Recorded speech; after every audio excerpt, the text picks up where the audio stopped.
Sri Pramota party has recently attacked on BJP and BJP has strongly taken against. So how do you see into the political development? Is it before the TTADC they are again trying to get divided and fool the people as of now?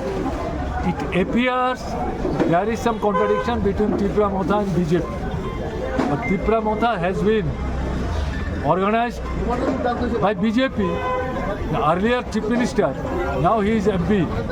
Publicly he has demanded, according to his advice, while Pramota present leader was Congress president, he, according to his advice, he left Congress and formed this organization. It is his statement. We are not saying.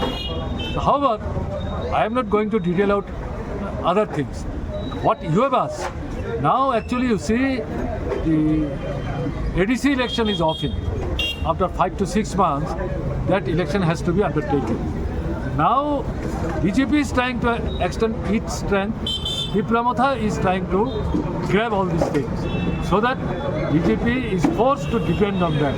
In this situation, there is at this moment apparently some contradiction. It is just bargaining. We shall have to wait and see.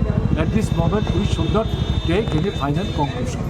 But has Sri Pramota been successful in achieving anything for the people as of now?